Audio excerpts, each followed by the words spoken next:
e não conectado com o que esse mundo nos transmite, amém? Quero trazer uma palavra breve essa noite para a igreja, que está no livro de Lucas, Evangelho segundo Lucas, no capítulo 2, a partir do verso 15.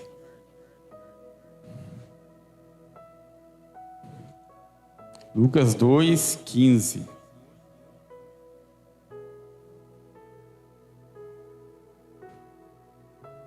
Quero falar um pouco aqui sobre os pastores de Belém, sobre essa passagem que narra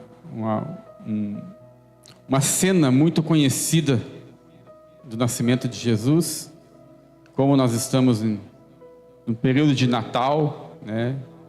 Menos de 5 dias aí para o Natal, então todo mundo fala de Natal, o mundo fala de Natal, mas não fala de Jesus. Então nós temos essa incumbência de falar de Jesus no Natal e em todo o tempo, amém? Diz bem assim: e ausentando-se deles os anjos para o céu, diziam os pastores uns aos outros: vamos até Belém e vejamos os acontecimentos que o Senhor nos deu a conhecer. Foram apressadamente e acharam Maria e José e a criança deitada na manjedoura. E vendo, divulgaram o que lhes tinha sido dito a respeito deste menino. Todos os que ouviram se admiraram das coisas referidas pelos pastores. Maria, porém, guardava todas essas palavras, meditando-as no coração. Voltaram então os pastores, glorificando e louvando a Deus por tudo o que tinha sido ouvido e visto, como lhes fora anunciado. Amém? Estenda a tua mão para cá, por favor, e me abençoa neste momento. Pai querido e santo, nós estamos aqui nessa noite, Deus, para te cultuar, Pai, para te entregar algo, Deus, para te dar algo nessa noite, Deus. E nós, Pai, nesse tempo que tivemos aqui de louvor e adoração, nós te entregamos algo, Pai. No tempo da oferta, Pai, nós te entregamos algo também em nosso coração, Deus. E agora nós abrimos o nosso coração, Senhor, para receber algo do Senhor, para receber uma palavra tua, Deus, que venha alimentar o nosso espírito, Pai, e nos fortalecer ainda mais o Senhor. Eu peço, Pai, que pela tua graça e misericórdia, Senhor, tu me usas nessa noite, Pai, para ser um canal de bênção, Pai amado, para essa casa, Senhor. Que não seja eu aqui falando, Pai, não seja o homem, mas seja o teu Espírito Santo, Pai, usando as mesmas palavras no coração de cada um aqui, Senhor. Capacita, Pai, e abre os ouvidos de cada um de nós, Pai, para ouvir a tua palavra, Deus. Eu repreendo, Pai, todo espírito que vem para roubar a palavra, para trazer distração, perturbação, Pai, no nome de Jesus. E que o teu Espírito Santo esteja no direcionamento deste tempo. É o que eu te peço e te agradeço, Deus. Amém. Glória a Deus. Então, esse texto que nós lemos, eu comecei no capítulo 15, mas ele tem um contexto antes ali, onde os pastores estão no campo, cuidando das suas ovelhas, quando eles são visitados por um anjo, que vem anunciar a eles que havia nascido alguém muito especial. Havia nascido uma criança especial em Belém. E após isso, eles têm uma visão dos anjos celebrando no céu o nascimento dessa criança. Então esses pastores, eles têm uma experiência sobrenatural com Deus. Eles têm uma visitação sobrenatural, eles têm uma visão privilegiada que poucos tiveram, de ver o coral de anjos celestial glorificando e louvando a Deus, porque o seu plano estava se cumprindo sobre a terra. E aqui onde nós começamos a leitura, no capítulo 15, é quando esses anjos saem e deixam os pastores, então eles começam a se mover para aquilo que foi revelado a eles. E eu quero trazer nessa noite uma palavra que fala dos 4 passos. Os 4 passos que nós temos que dar a partir do momento que somos visitados por Deus. E é quatro passos que nós também temos que nos lembrar que o Natal significa isso. O Natal para o mundo, hoje, nós sabemos, assim como as outras datas festivas, é comércio. O intuito é comércio. Diferente das outras datas, ela tem um toque especial. As pessoas realmente ficam mais sentimentais. As pessoas pensam um pouco mais nos relacionamentos. A família começa a pensar mais na família. Muitas vezes pessoas que passaram brigadas aí parte do ano, no Natal começa a pensar nessas coisas também. Então, mesmo para aqueles que não têm um conhecimento profundo de Jesus, também são tocados nessa data. Vendo, mediante o tamanho do significado que é essa data, que é o nascimento de Jesus. Os teólogos ensinam, nós já ouvimos isso, tenho certeza que a maioria aqui já ouviu, que a data de nascimento de Jesus não é 25 de dezembro, seria lá para o meio do ano, na verdade, mas o importante para nós, cristãos, se tem uma data para nós celebrarmos o nascimento de Jesus, nós vamos celebrar essa data, por mais que não seja a verdadeira, mas se é um tempo que até o mundo para celebrar, nós temos que celebrar também. Mas como tudo que acontece aí fora, o mundo, o diabo, ele vem para deturpar as coisas de Deus. E assim como as outras datas bíblicas, posto alguma coisa no lugar que vem tirar o foco. O foco do Natal, aquilo que os anjos vieram trazer para esses pastores, a revelação que eles trouxeram a esses pastores, era Jesus. Era Jesus. Jesus nasceu. Isso é Natal, Jesus nasceu. Mas o mundo tenta pôr qualquer outra coisa no lugar. Papai Noel, árvore, enfeite, pisca-pisca. Não estou falando que essas coisas são erradas, Mas estou falando como isso é motivo de distração e mudança de foco para o mundo. Quantas pessoas celebram o Natal sem celebrar Jesus? Celebram o nascimento sem celebrar o nascido. Comemoram o aniversariante sem a presença do aniversariante.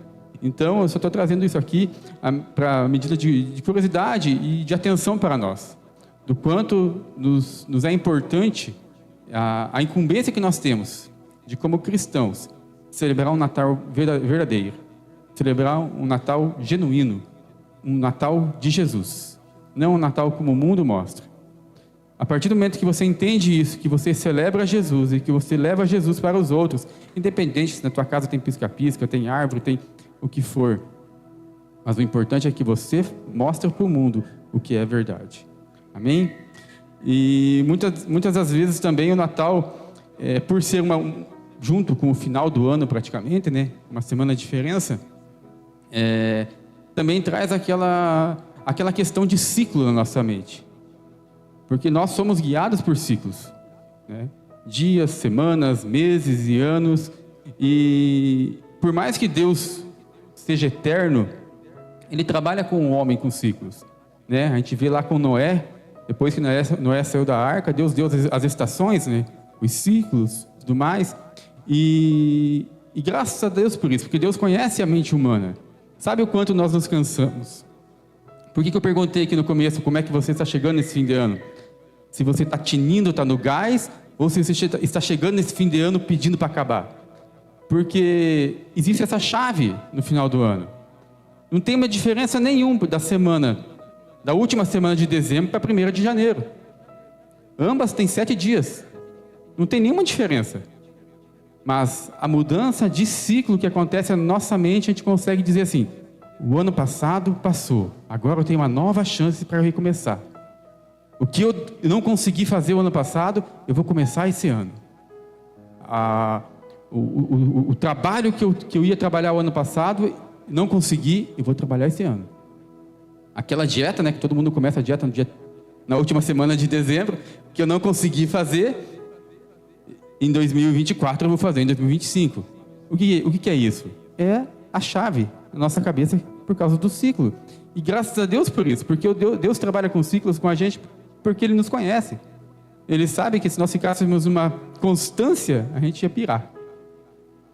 Então, quando isso acontece, quando muda um ciclo, Deus está nos capacitando, modificando algo dentro de nós, nos fazendo entender as estações para a gente se preparar para elas. Senão a gente nunca ia se preparar para algo novo que estava por vir. E esses pastores, eles tiveram um encontro e eles tiveram uma revelação de que Jesus havia nascido. o tão esperado Messias, que estava prometido nos profetas, em todo o Antigo Testamento, havia nascido em Belém. Então, o primeiro passo que eu creio que esses pastores tiveram foi receber uma revelação de Deus. E que eu creio que todos nós aqui, um dia, também tivemos uma revelação. E todos nós temos que ter a consciência que o Natal é um momento de revelação. A gente revela quem? Jesus. A gente não revela coisas, a gente revela uma pessoa. Amém?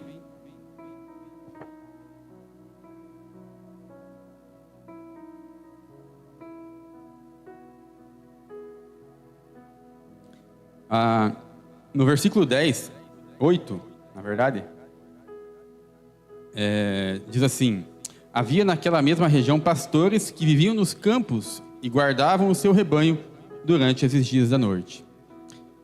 O que esses pastores estavam fazendo para receber essa revelação? Nada. Eles estavam fazendo o que pastores fazem, que é pastorear. Isso nos remete para nós. Nós somos filhos de Deus, escolhidos, geração eleita. Nós temos um chamado em Deus neste mundo. E o que nós temos que fazer quando nós não recebemos uma revelação de Deus? A gente continua fazendo aquilo que Deus já nos falou para fazer, seguindo no caminho. A gente não pode ser movido, como muitos hoje por aí, a revelações. Eu digo assim, a revelações a nível de púlpito. Porque nós já temos a maior revelação de Deus para o mundo, que é a palavra dele. Quando o verbo se fez carne, automaticamente isso é a maior revelação que Deus tem para o mundo, trazida até nós. E todo mundo, todos nós, temos uma porção de revelação de Jesus. Uns têm mais, outros têm menos. Por que são diferentes? Porque nós recebemos uma porção inicial de Jesus. Aquela porção que é suficiente para nós conhecermos Ele. Aquela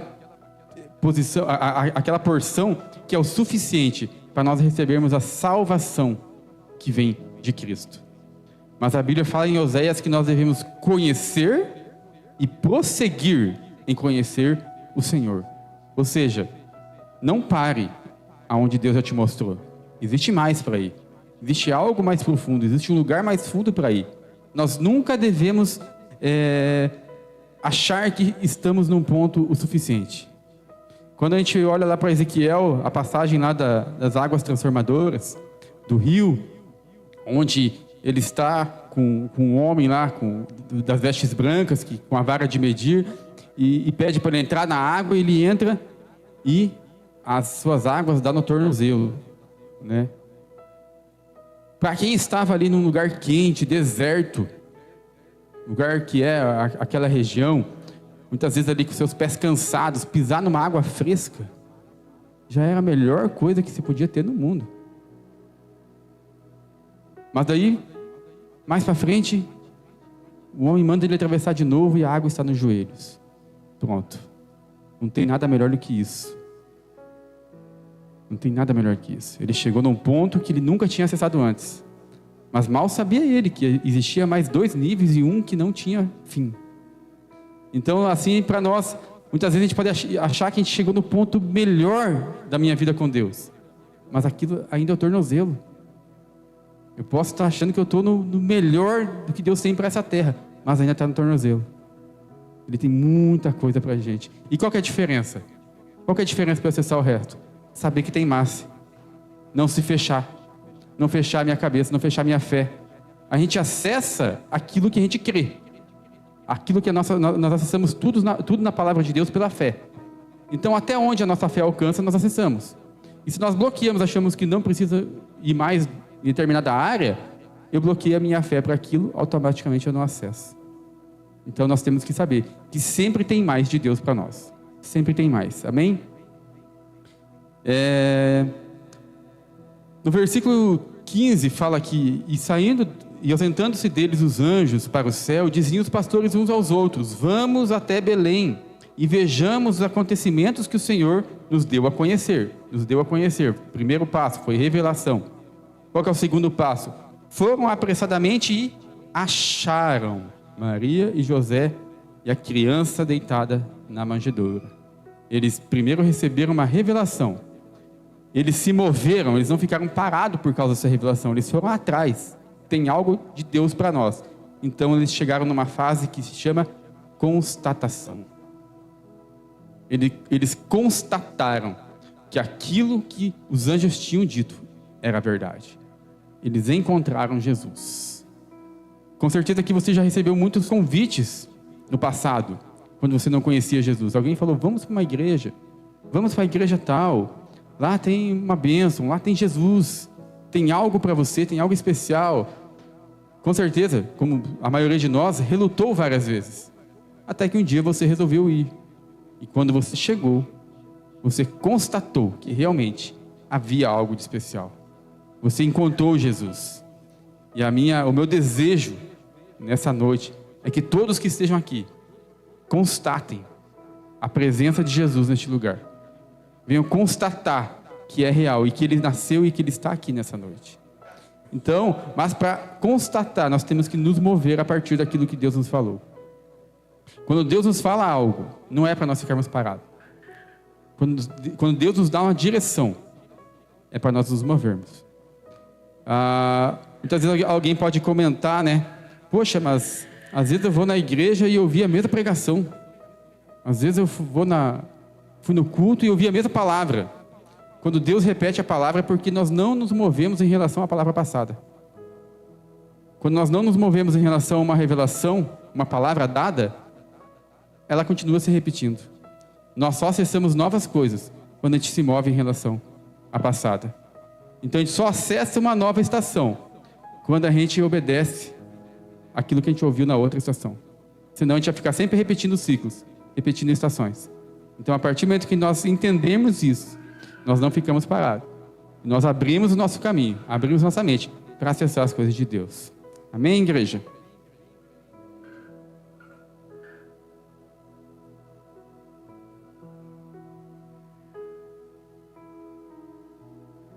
Quando nós somos chamados para a salvação, requer algo de nós.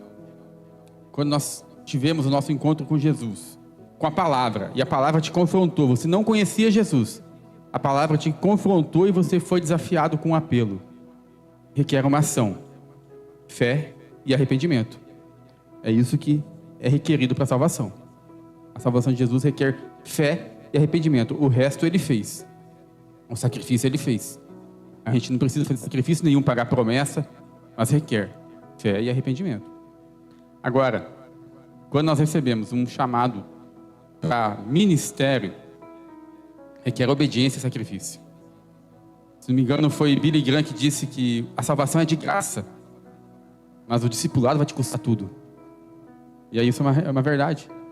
E a partir do momento que você se deixa se envolver pelo reino de Deus, e você quer se comprometer com o reino de Deus, você realmente vai mergulhar no discipulado, isso custa tudo. E não é que bom se fosse apenas dinheiro.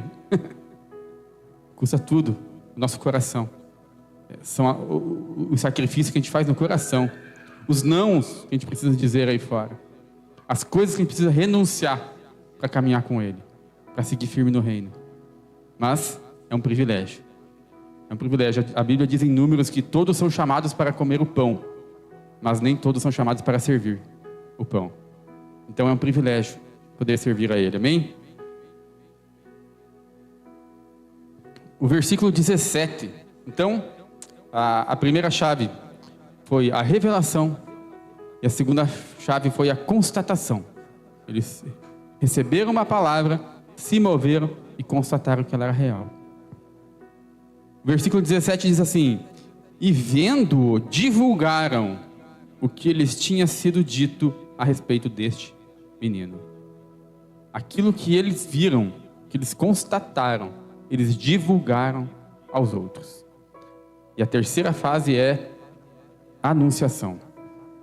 Por isso eu disse que Natal, para nós cristãos, mais do que tudo, é nascimento, é revelação, é constatação, mas é anunciação. Nós temos uma incumbência de celebrar um Natal verdadeiro. nossos vizinhos, nossos amigos, nossos familiares, têm que nos ver celebrando um Natal de verdade, um Natal que tem Jesus, um Natal que tem o verdadeiro centro, que é Jesus. A gente não pode se distrair com coisas que não são o centro. A gente não pode tirar Jesus do centro. O Natal é a revelação de que Jesus, o melhor presente de Deus para essa terra, veio e todos podem acessá-lo. Em 1 João 1, versículo 1, coloca ele para nós. Diz bem assim: o que era desde o princípio, e que ouvimos, e que vimos com nossos olhos, o que contemplamos, e as nossas mãos apalparam, isto proclamamos a respeito da palavra da vida. Põe o verso 3 agora. Proclamamos o que vimos e ouvimos, para vocês também tenham comunhão conosco. Aquilo que nós vimos e ouvimos, nós proclamamos. Aquilo que a gente ouve e vê, nós temos uma incumbência de proclamar. Nós temos uma incumbência de proclamar. Paulo também fala em 1 Coríntios 11, 23. O que eu recebi do Senhor, isso eu vos entreguei. Então aquilo que a gente recebe de Deus é para nós entregarmos também. E a proclamação, a anunciação de Jesus não é uma responsabilidade apenas do púlpito da igreja. Pelo contrário, de todo cristão. Todo cristão tem uma incumbência de anunciar Jesus. Se você estava morrendo de uma doença terminal, imagine isso.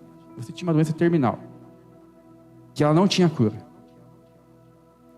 De repente você encontra uma erva, alguma coisa, faz um chá, e você se cura dessa doença.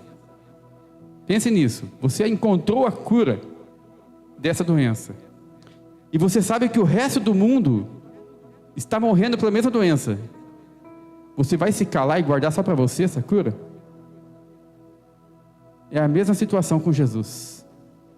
Nós estávamos condenados, mortos em nossos pecados, destinados ao inferno. E nós recebemos uma graça salvadora que nos tirou deste lugar e nos pôs num lugar de salvação. E agora eu sei que grande parte do mundo estava indo no mesmo caminho que eu estava. Eu vou me calar diante disso? Não vou anunciar essa salvação?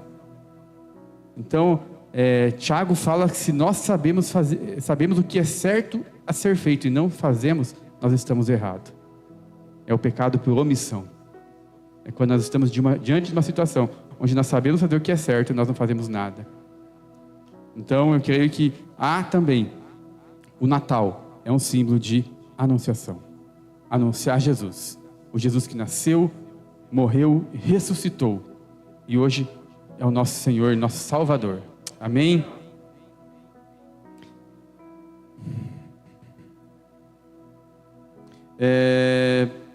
Para finalizar então, vamos para o nosso quarto passo, que está no versículo 20. E esse, eu creio que é a melhor parte. Diz bem assim, voltaram então os pastores, glorificando e louvando a Deus por tudo o que tinham ouvido e visto, como lhes fora anunciado. Eles voltaram glorificando e louvando a Deus. Então, o nosso último passo dessa breve palavra de hoje é glorificação. O nosso propósito nessa terra, o propósito do homem ter sido criado lá no jardim, é glorificar a Deus, é adorar a Deus, é adoração. Nós nascemos para isso. Nós temos um chamado de falar de Jesus, de mostrar Jesus para o mundo. Nós temos uma incumbência com o mundo, de falar de Jesus para eles. E nós temos uma incumbência com Deus, de nós adorarmos constantemente, todos os dias, em todo o tempo. Então, note algo nesse versículo, que eles voltavam, e então os pastores glorificando a Deus por tudo que tinham ouvido. Aqui entra algo muito interessante. Eu até escrevi aqui isso, O motivo de glorificar e louvar a Deus não está no resultado da pregação, mas no privilégio de poder anunciar. Eles não estavam glorificando a Deus se a pregação tinha dado resultado ou não, se as pessoas tinham crido ou não. Eles estavam glorificando pelo privilégio de estar podendo revelar Jesus, de poder falar de Jesus. E isso é maravilhoso, porque quando nós entendemos isso, de que a nossa adoração, ela não está vinculada aos resultados, ela não está vinculada às coisas dessa terra, isso torna algo totalmente vertical com Deus. Tem um grande pregador que diz que Deus é mais glorificado em mim quando eu sou mais satisfeito nele. Jonathan Edwards. Quanto mais eu sou satisfeito em Deus, mais Ele é glorificado na minha vida. Quanto mais eu me alegro em Deus, mais Ele é glorificado na minha vida. Você tem noção que Deus tem tanto interesse na adoração que você vai entregar para Ele, como na tua alegria?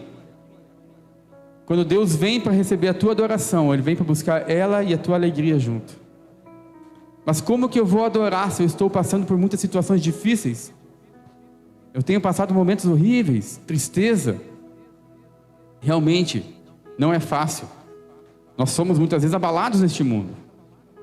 Mas a alegria é diferente de felicidade. Felicidade são momentos. A alegria, ela é um estado de espírito. E muito melhor, ela é um fruto do espírito. Então, quando nós entendemos isso, nós nos alegramos. Por quê? Porque nós somos os privilegiados. Por quê? Porque nós recebemos uma revelação. Nós constatamos essa revelação. Nós temos hoje o privilégio de levar ao mundo essa revelação. E quando eu entendo isso, eu me alegro por isso. Independente das situações ao meu redor, independente do que está acontecendo, eu sei que eu posso me alegrar em Deus. Este ano, Deus me testou isso muitas vezes na prática, diante de situações difíceis. Teve muitas situações que, se eu olhasse para o momento que eu estava, não tinha por que eu adorar, não tinha por que eu glorificar a Deus. Mas é quando a gente olha para a palavra e para isso, é com Ele. O motivo da alegria é com Ele, não é com o mundo, não é com a circunstância ao nosso redor. E a partir do momento que a gente entende isso, a gente entra num novo nível. Um nível onde nós podemos caminhar e nos alegrar constantemente com Deus e glorificá-lo a tempo e fora de tempo. Nada pode nos tirar disso. Quando nós entendermos que Deus, que tem um mundo aí fora que está perecendo, e que nós estamos aqui, já, iluminados por Deus. Grande parte, eu não saberia dizer hoje uma porcentagem, mas qual é a porcentagem do mundo que conhece Jesus e não conhece? Mas eu creio que a porcentagem que conhece é bem menor da que não conhece. E você parar para pensar que você é o privilegiado de estar nesse número pequeno, não tem como te não glorificar esse Deus por isso. Não tem como não adorar a Ele por isso. Esse privilégio, essa alegria de saber que Jesus está comigo. Ele é meu Senhor e meu Salvador. Ao mesmo tempo que nos traz uma alegria, também nos traz o senso de dever, de levar ao mundo. Então é assim que nós devemos celebrar o nosso Natal. Com um senso de alegria, de poder saber o que é o Natal verdadeiro. E ao mesmo tempo com um senso de incumbência. Nós temos um dever de anunciar o que é certo. A gente não precisa ficar criticando as coisas de Natal aí fora. O pastor falou aqui esses dias uma frase que o Luiz Hermínio fala muito, né? Você quer mostrar que um prédio está torto? Se você ficar falando, está torto, o outro vai falar, não está. Está torto, não está. Se quer mostrar que um prédio está torto, você constrói um reto do lado. Pronto.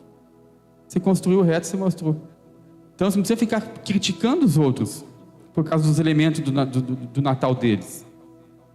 Mostra o teu elemento, que é Jesus. Mostra o teu Natal, que é reto. Aí sim eu creio que aos poucos, os que estão perto de nós, pelo menos, vão ver e vão entender isso. Amém? quero chamar o louvor aqui para cima já, para nós orarmos. Pode ficar de pé, igreja. Se quiser dar um glória, pode dar também.